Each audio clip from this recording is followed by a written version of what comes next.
Welcome to this edition of Great Books, a lively discussion of a selection from the canon of exceptional literature. Here's your host, Jack Hatfield. Welcome. Thanks for joining us for the Great Books Show. I'm Jack Hatfield. Our panel meets monthly to discuss great works of classic and modern literature. Today we're discussing a selection by C.S. Lewis on friendship. Maureen will introduce the work. Maureen? Well known as a British novelist, poet, academic, medievalist, literary critic, essayist, lay theologian, broadcaster, and lecturer, Clive Staples Lewis was born in Belfast, Northern Ireland in 1898. Many know him as the creator of the magical land of Narnia, which was written out of his lifelong love for mythology. A brilliant academic, he was educated at Oxford, and after fighting in World War I, held positions at both Oxford and later Cambridge. He had a decades-long friendship with J.R.R. Tolkien, creator of The Lord of the Rings, with whom he participated in a literary circle called the Inklings. After his conversion from atheism when 32, his newfound Christian faith profoundly affected his work. The love story with his wife Joy was told in the movie Shadowlands. She died in 1960, and he followed in 1963. Today we are discussing Lewis's essay, Friendship, which is found as a chapter in his philosophical book, The Four Loves. Friendship is distinguished from the other three loves: affection, described as an empathy bond born of familiarity; sexual love or eros, with its romantic overtones; and the unconditional charity or agape, often associated with God.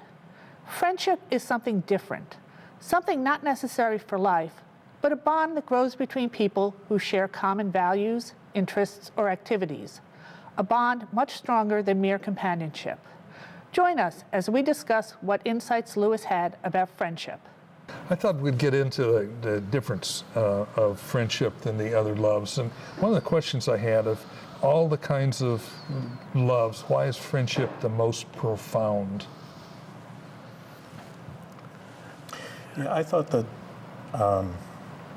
profundity, in the sense, has several dimensions. One was that he said it's the most spiritual, and in some ways the ancients thought of it as the highest form of love.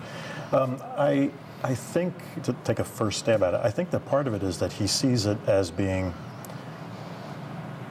the least, in some ways, the least driven and the least necessary of the loves, the least tied to biology, the least required for survival. No senses involved. Right. No senses involved, exactly. And it's much more a matter of choice than the others are. So in some ways, it's more of the person, the spiritual part of the person, than it is the body. And so I thought that was one aspect of the profoundness of it. Anybody else? I thought that was the biggest aspect of it. The fact that man was not influenced by his senses and the other loves you are. So I'm just repeating what Joe said. Okay. Yeah, he actually has a quote in there that says, "This love, free from instinct or biology, free from all duties but those which love has freely assumed, almost wholly free from jealousy, and free without qualification from the need to be needed, is eminently spiritual. It is a sort of love one can imagine between angels." Yeah, right. Yeah. Bodiless things, So, bodiless entities. And no biology there. No biology, It's all right. spiritual. So, He had a great quote I liked. He says, "Eros will have naked bodies, friendship, naked personalities." That was a good That was a I good love one. that one too. There are a lot of good lines like that. Well, if it's so profound and spiritual, why do so few enjoy it, according to Lewis? I think it's a definition of friendship that he says that, in fact, doesn't he use a line that people don't understand it because very few are involved in friendships. Right. Anyhow, that's not answering your question. Repeat your question for me, Jack. Why do so few experience friendship? The common bond, I'm not sure that He valid. It used to be more common, but it's fallen out of fashion. And he said one of the ways it's fallen out of fashion is romanticism and biology and instinct has taken over, so people don't look for spiritual relationships. And also later on he talks about the way our society is set up, and that women sometimes bump into men's friendships and sort of take them over or don't allow them to flourish. And that's another reason maybe we don't have as many friendships as Lewis thinks is there should be. And also he says society doesn't really like friendship. That the ruling class doesn't like that the ruling class doesn't like friendship. And that friendship is very individualistic, and we live in a society that goes more towards commonality now and not individualism. He makes that point quite a bit about the collective part versus the individual part. And friendship is really about the individual part. Yeah. Well, I also got a sense that he thinks. But first of all, I don't think I kept wondering the same thing, Jack, because I don't think these are aspects of it. But I don't think he fully answered that. I mean, if this is such a satisfying thing, at one point he says, does anything when he talked about going for a hike and then coming in and taking off your boots, putting your feet up on the grate near the fire, and having the drink by your. And he says, is there anything better that the natural world has to offer? I think that if this is so profound, I mean, if the satisfaction from this is so profound, it really does make you wonder why. I got the sense that he thinks people aren't really, that not a whole lot of people are capable of it. Now, I can't point to something in the text, but he did say that people, which is obliquely relevant anyway, that people have companions, and there's companionship, and he used another term, I can't remember what it is, but people are satisfied with that they mistake that for friendship. That's as deep as it gets for most people, and they're satisfied. They appear to be satisfied with that. He does say it's the least natural, and he uses that word, of all the loves. So it kind of, as we were talking about earlier, that biology drives the other loves.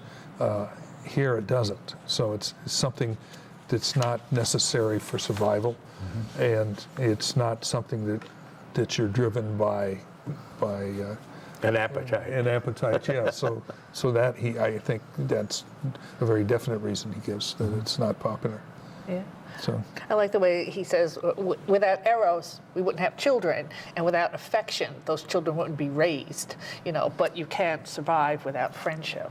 Right. Not without companionship, or I think he calls it clubbability. Yeah. Clubbable, yes, clubbability, yes. And I like Which is a very British thing, clubbable. Right. And he also talked about hunters, and maybe this is where the idea of friendship first came about, that these companions would go out and they would hunt, and these Paleolithic guys would have a club, but they'd also be part of a club. And I thought that was funny, his use of the word club. I wonder if he was the director of the movie Harry Meets Sally. Do you remember When that? Harry Met Sally. Remember that movie? Sure, yeah. It's all about friendship. Because his piece on women was something. He said you can't be friends and lovers. And lovers at the same time. But No, I don't think No, so. he didn't say that at all. I think he says the no, he movie. says- The movie. Oh, the Oh, movie. in the movie. Yes. Okay. Because Lewis certainly I didn't never say saw the that. movie. Right. So, Lewis does say exactly the opposite. Yeah. He said, they can be friends and lovers. Yeah. That can start off as one and become the other. And become the other. He actually said there was one line that I looked at and I read again and I read again that said, if two people of different sexes become friends and they're not involved with somebody else and they don't find each other physically Repulsive. chances are Eros is going to come into play. Yes. possibly within half an hour. yeah, he does say that. Yeah. But and he does say, if you have an eros, that kind of love between each other, that if you then become friends, that is a much richer experience than just being romantic lovers, having this friendship. And he distinguishes between eros and friendship a lot, and I really enjoy the way he distinguishes them. He says that when you're in the eros kind of love, You only have eyes for that person, and you want to keep them all to yourself. And when you have friendship, you're not looking at each other, you're standing side by By side, side. Right. facing the world, and you want to share your friend with everybody. Yeah. Because the more friends you have, the more you understand about those friends in their interactions with each other. And I thought that was so true. And that part, and apropos of that, that part where he says if you lose a friend, you not only lose that person, but you lose The relationship. and what that person brings out in Wasn't another that person. I thought that was a very excellent point. Yeah. A, B, and C. A, B, and C. Yeah. Right. Yes. He has one quote that. Well, let me ask another question. You brought in the clubbability or the companionship. He made a distinction between friendship, didn't he? Yes. Yes. Okay. Would you like to explain it? Do I have to? Yes.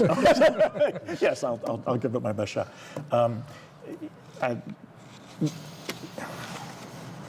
That companionship and involvement in similar activities is the matrix from which friendship springs, but it's not friendship itself. And he talked about the pack, the ones going out and and hunting, etc. And he says, what, maybe once in 100 years, once in 1,000 years, somebody sees that that hunting is not only necessary but fun, that the animal that they're killing is beautiful, and that it's the sharing of that distinguishes companionship from friendship.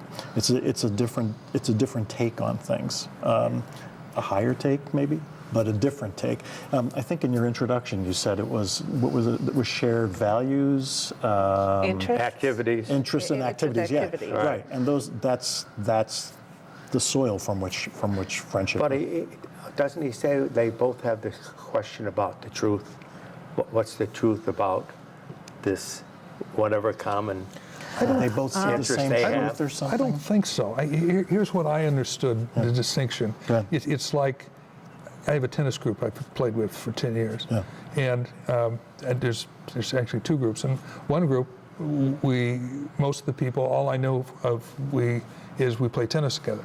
That would be companionship. Yes, Okay. that's companionship. But if which we have, got together afterwards and discussed things, and it's turned into a friendship. And it seems to me that that's the big distinction between the two.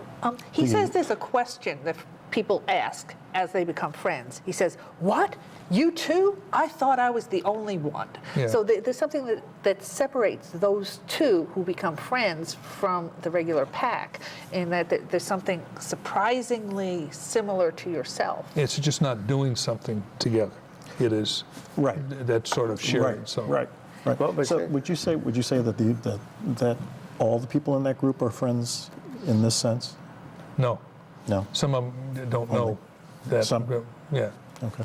I was surprised when he said that friends aren't inquisitive about each other, Yes. that it just happens that they find out about each other, but they accept each other no matter what their role in life is, and whether they're married or single, whether they're educated Yeah, or not. right, yeah.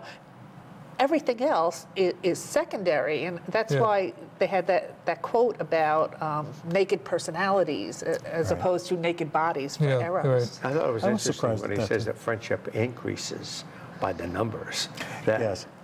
It doesn't divide. It doesn't. Right. I thought Dividing that was an actually excellent- multiplies. You get to know more about everybody the more numbers you have. Right.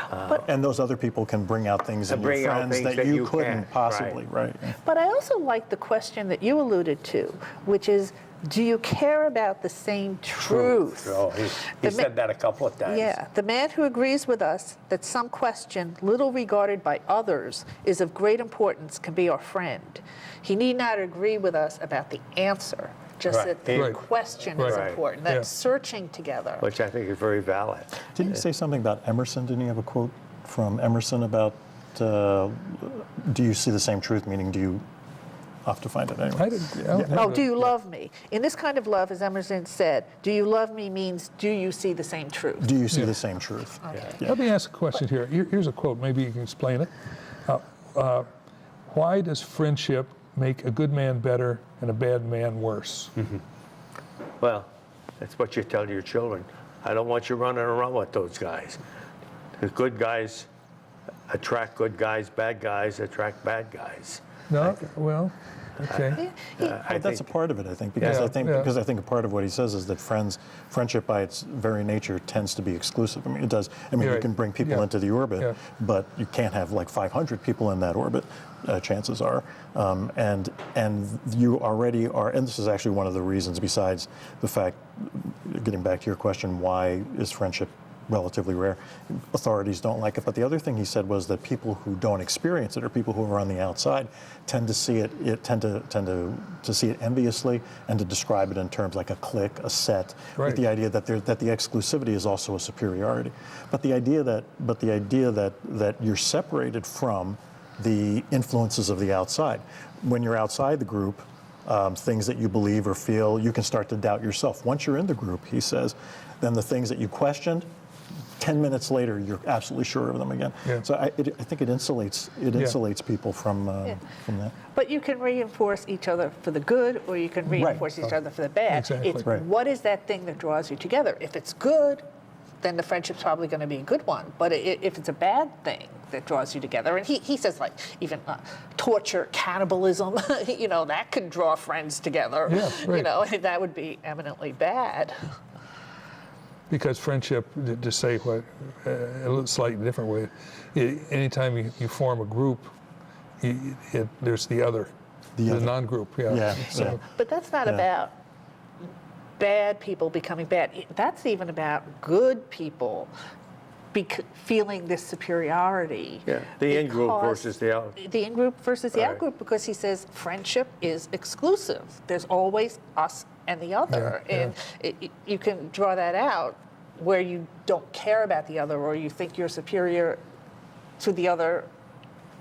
And that's one of the temptations he talks about of friendship, that there is no natural love which is not corruptible, and that happens to be one of the vulnerabilities of friendship, is that it can be corrupted in that Yes. way. And then he said the group can even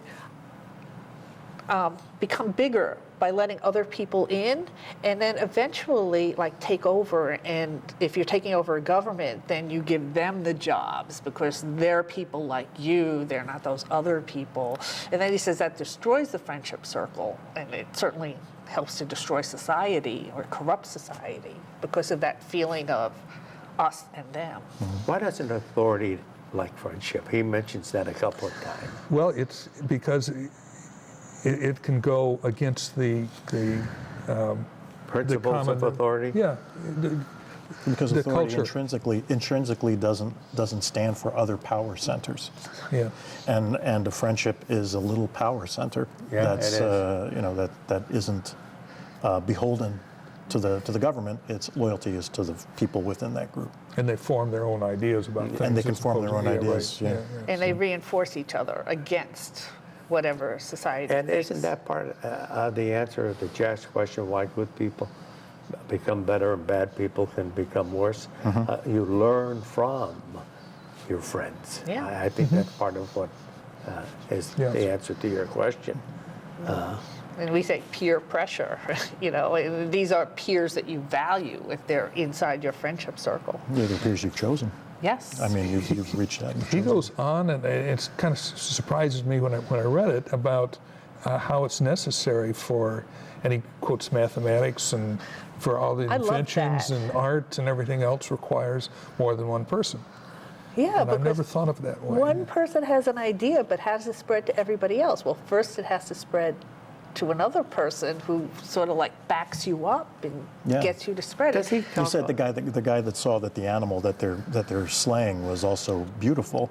If he dies in that knowledge and hasn't spread, then art wouldn't form. And then the guy who said maybe our gods can be holy as well as frightening or whatever. And if he dies with that, then religion doesn't become more spiritual. I mean that kind of stuff. So yeah, if you don't spread it, it dies. If I were to ask to define friendship in today's world, one of the things I would say is, well, if the guy's a real buddy of mine, I think I could tell him about some of the personal problems I'm trying to solve, okay? Does Lewis mention that at all? I And think then he specifically goes away from He goes that. away from any Yeah. personal. It's that common interest, that question about what's the truth. but he doesn't say, well, I can share my soul. I thought that was one place. That was one place. There were a few places, and I thought that was one place where it doesn't really hold up as well in our culture. And this may be from a man who was raised, in a certain period of time in England and in Oxford and Cambridge and all that kind of stuff. That maybe that was the norm. You didn't talk personal stuff. Yes, that maybe that was a cultural norm, but I don't know that that's intrinsic to friendship per se.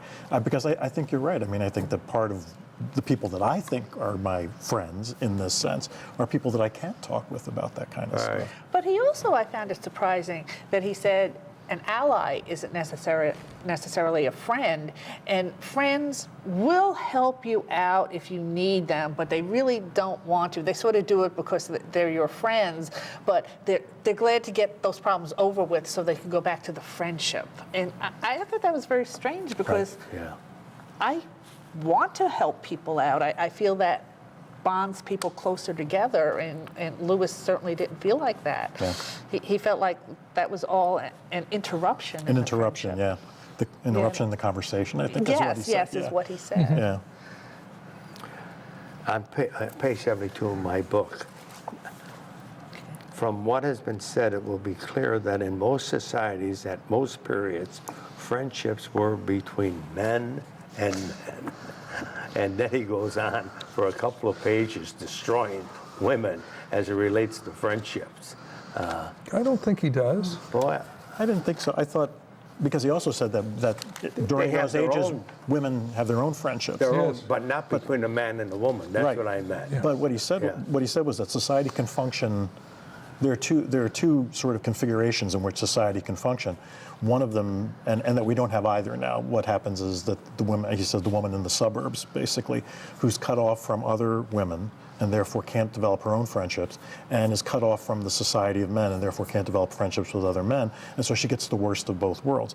She said, where there's a strict division, a very strict division, and the women do things collectively and the men do things collectively, then a woman can have friends. Or, as he says, which I think he said, I very much prefer, is where women are in a field like his, where they're equals, essentially. And he said, like artists also. Yeah, artists, and I think a few other things. And he said, and in those things, you can develop genuine friendships between men and women, but it's difficult. And where he complained about it, or you seem to think he was complaining about women wanting to be friends, is during his time, that was true in some situations that men and women had similar experiences, and others they didn't. And he calls that two different stools. Two different stools, right? Falling between two different stools. Now, he wrote this in 1960 was the copyright. Okay, so that was a different world than it is now. I think it's different now that men and women have a lot more shared experiences and can become friends. And he said, well, that would be good. And that was his preferred just this thing. One situation where some women can have friendships with men because they share experiences, or others can't but want it. So they say, that he uses the word egalitarian, that some women think, well, if some women can be men's friends, all women can be men's friends. And Lewis says some of them don't have the background. And so then he went on for pages about complaining about the women He's also who butt said in. the opposite can be true also, where the women are more cultured than the men. More cultured than the men. And the men are barbarians. The men are barbarians. Why can a woman be more like a man? Yeah, but he certainly did seem to concentrate on the women that were trying to destroy the men's friendships. Right. But I was a little taken aback that isn't true just of women. If we're there and I have a bunch of people talking about science, and someone butts in who knows nothing about science, well, then the conversation is going to change. And there's nothing intrinsically about the sex of the person interfering in the circle that's going to change the conversation, right? It could be just as easily a man butting in. Right, I think you're right. But you're also right. The emphasis in the essay is on women. Yes, but you're absolutely right. He did say that. He did say it could be the other way around. Doesn't he use the term militant for Yes, some militant women. some militant women who break into the men's party. What are they doing there? And it's- Because they're not qualified to But they're not discuss- qualified because they don't have the same experience. They don't have the same education. Right, and which means the same experiences. And But women who do have the same But experiences. I'll say it again. I mean, then he switches at the end of the, Yes, he the talk. does. He And says says it could be the other way It could be a around. way. Yes. In some situations, it is. be the other way around. So, Yeah, and that was his time, and that time has certainly changed, Big time. big time. I mean, I- this was what it's still the- true in some In senses. some situations, but but as I was women and reading- men have a lot more of the same type of education, the same type of jobs. When I was same when I type was of reading interests. the two stools business and that the women fall between the two stools, I thought of the feminine mystique, not the feminine mystique, was Betty Friedan's book. Yeah. Was it the feminine Yes. mistake? And her characterization of suburban house, the life of a suburban housewife was very similar to Yes, this. it was. In some ways, I Yes. thought, yeah. Yeah. Well, they were saying the same thing. The women don't have the opportunity to undergo the same experiences as men, and that had to change, and it's been changing. Well, in the last minute or so, does anything jump out at you that's short that we haven't discussed? I like the way it talked about what the two sexes, when they're separate, they can laugh at each other's absurdity. Yes. Yeah. Yes. So, Which they can't see themselves. Each Yes. sex can't see it in the other person or the other sex. Anything else? Well, I thought about, a friend of mine told me back in the 50s that by the time I hit 40, if I have one friend, I would be a rich man. And, you know, finding a real close friend is not easy in today's society. Remember, speaking since this is the holiday season, at the end of It's a Wonderful Life, Yes. when he opens up the book, it says, "Remember, no man is poor who has friends," or something right. like that. Yeah, Was yeah, right. yeah. It was a good read. Yeah, it was. Yeah. There's some things that we didn't discuss that, for instance, the saying that friendship never enters into the discussion between yourself and God.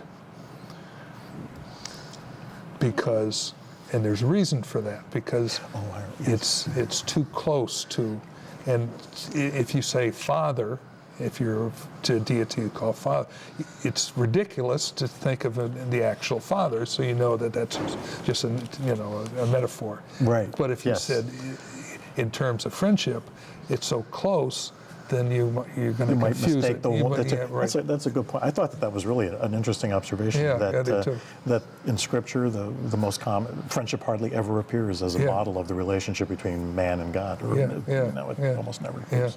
That was an interesting Yeah, observation. yeah. So, thanks for watching. I hope you enjoyed the show. Join us next time when we just discuss another great selection. As Aristotle said, the best way to learn is to get together in small groups and discuss great ideas.